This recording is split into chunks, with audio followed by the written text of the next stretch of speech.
Hello friends, இன்னைக்கு நம்மளோட சுப்புஸ் healthy கிச்சன்ல ஒரு டேஸ்டி அண்ட் ஹெல்த்தியான ஒரு ட்ரிங்க் தான் பார்க்க போறோம். சித்தரத்தையும் சுக்கையும் வச்சு நம்ம ஒரு கேப்ப கூழ் தான் செய்ய போறோம் இன்னைக்கு.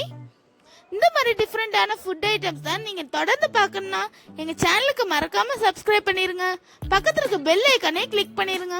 அப்பதான் நாங்க போடுற வீடியோஸ் எல்லாம் உங்களுக்கு நோட்டிபிகேஷனா வந்துகிட்டே இருக்கும். இப்ப இருக்கிற சீசனுக்கு எல்லாருக்குமே காஃபி தான் அடிக்கடி வருது. அப்போ நீங்க இந்த கேப்பக்கூழ் செஞ்சு குடிங்க.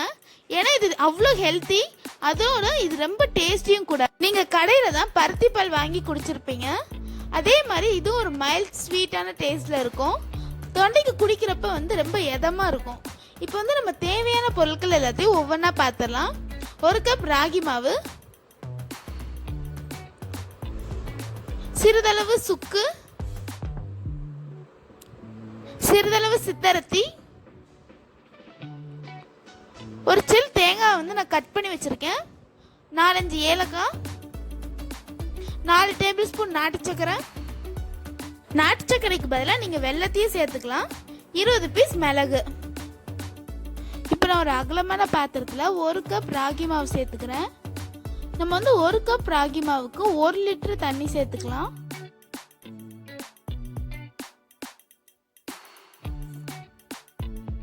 சேர்த்துட்டு ஒரு ஸ்பூன் வச்சு நம்ம நல்லா மிக்ஸ் பண்ணி விட்டுக்கலாம்.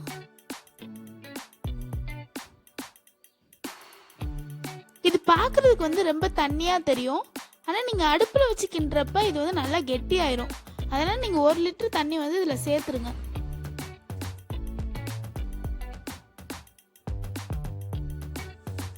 நம்ம கட்டியே இல்லாத மாதிரி நல்லா இதை கரைச்சிக்கலாம்.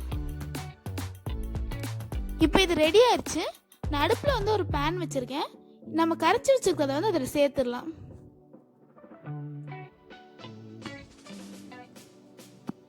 இதில் ஊற்றிட்டு நம்ம ஒரு கரண்டி வச்சு நல்லா மிக்ஸ் பண்ணி விட்டுக்கலாம்.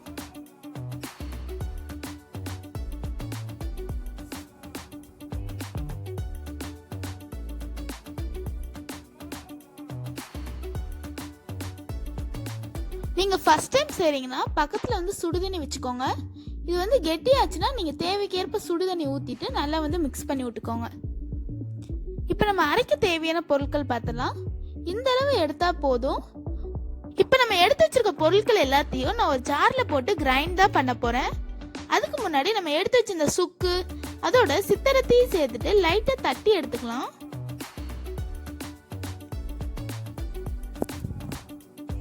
இப்போ இதை நம்ம தட்டிட்டோம். நான் ஒரு ஜாரில் கட் பண்ணி வச்சிருந்த தேங்காய் அதோட நம்ம தட்டி வச்சிருந்த சுக்கு, சித்தரத்தி, எடுத்து வச்சிருந்த மிளகு, ஏலக்காய் இதோட ஒரு 1/2 டம்ளர் தண்ணி சேர்த்துட்டு லைட்டா கிரைண்ட் பண்ணிக்கிறேன். இப்போ நம்ம இதை கிரைண்ட் பண்ணிட்டோம். நம்ம செய்யற கூழ்லயே இதையும் நம்ம சேர்த்துடலாம். சேர்த்துட்டு கைவிடாம கரண்டி வச்சு நல்லா மிக்ஸ் பண்ணி விட்டுக்கலாம்.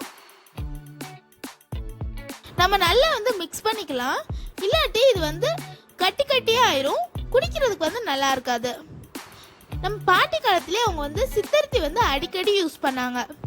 இந்த கூழ் பார்க்கறதுக்கு லைட்டா திக்கா இருக்குது. நம்ம ஆல்ரெடி தேங்காய் அரைச்சி வச்சிருந்தோம்ல, அதுல லைட்டா நான் தண்ணி ஊற்றி மிக்ஸ் பண்ணி இதில் சேர்த்துக்கிறேன். இப்படி செஞ்சு உங்களுக்கு இது திக்கா இருந்ததுன்னா ஒரு 1/2 டம்ளர் சுடுதண்ணி சேர்த்துக்கோங்க. அதோட சேர்த்துட்டு நல்லா மிக்ஸ் பண்ணி விட்டுக்கோங்க. இப்போ நார்மலா டிபார்ட்மெண்டல் ஸ்டோர் அப்புறம் நாட்டு மருந்து கடையிலேயே சித்தரத்தி கிடைக்குது. நம்ம எப்படி சுக்கு, இஞ்சி தான் நம்ம நார்மலா சேர்க்கிறோமோ அதே மாதிரி இந்த சித்தரத்தியும் நம்ம பாட்டி காலத்துல அவங்க சேர்த்துட்டு இருந்தாங்க. நம்மளுக்கு ஃபீவர், கோல்டு வர்றப்ப ஹாஸ்பிட்டல் போயிட்டு டேப்லெட்ஸ் தான் எடுக்கிறதுக்கு பதிலாக நீங்க இந்த கூழ் செஞ்சு குடிக்கலாம். இந்த கூழ்ல நம்ம ஆர்கானிக் பொருட்கள் மட்டும்தான் சேர்த்துருக்கனால இது சின்னவங்க பெரியவங்க வரைக்கும் குடிக்கலாம். இது ஆல்மோஸ்ட் ரெடி ஆயிடுச்சு. நான் இப்போ நாட்டு சர்க்கரை சேர்த்துக்கிறேன். 4 டேபிள் ஸ்பூன் நான் சேர்த்துருக்கேன். நீங்கள் ஸ்வீட்னஸ் அதிகமாக சாப்பிடுவீங்கன்னா எக்ஸ்ட்ரா ஒரு டேபிள் ஸ்பூன் சேர்த்துக்கோங்க. ஆனால் இதில் ஸ்வீட்னஸ் கம்மியாக இருந்தால் தான் நம்ம குடிக்கிறதுக்கு நல்ல மைல்ட் டேஸ்டோட தொண்டைக்கு எதமாக இருக்கும். நம்ம நாட்டு சர்க்கரை ஜஸ்ட் கரையிற அளவுக்கு மட்டும் இதை குக்காக விட்டால் போதும். நீங்க நாட்டு சர்க்கரைக்கு பதிலாக வெல்லம் இல்லாட்டி கருப்பட்டி கூட பொடிச்சு சேர்த்துக்கோங்க. அதோட டேஸ்டும் சூப்பரா இருக்கும். நீங்க டீ எந்த சூட்டுக்கு குடிப்பீங்களோ அந்த சூட்டுக்கே இதை குடிங்க. இது வந்து ஆறின பிறகு குடிச்சா இதோட டேஸ்ட் வந்து நல்லா இருக்காது. இது வந்து நல்லா குக் ஆனணும், பொங்கி வர ஆரம்பிக்கும். அப்போ வந்து நீங்க ஃப்ளேமை வந்து சிம்ல வச்சுக்கோங்க. இது நல்லா குக் ஆனணும், அப்படியே வீடே மணக்கும் இதோட ஸ்மெல். ஏன்னா நம்ம பாரம்பரியமா யூஸ் பண்ணிட்டு இருந்த சுக்கு, சித்தரத்தி, ஏலக்காய், மிளகு இந்த ஐட்டத்தை சேர்த்து மட்டும்தான் நம்ம செஞ்சிருக்கோம். இப்போ வந்து இது நல்லா ரெடி ஆயிடுச்சு. நான் ஒரு தடவை நல்லா மிக்ஸ் பண்ணி விட்டுட்டு ஸ்டவ்வை வந்து ஆஃப் பண்ணிட்டு ஒரு பவுலுக்கு வந்து ட்ரான்ஸ்ஃபர் பண்ணிடுறேன்.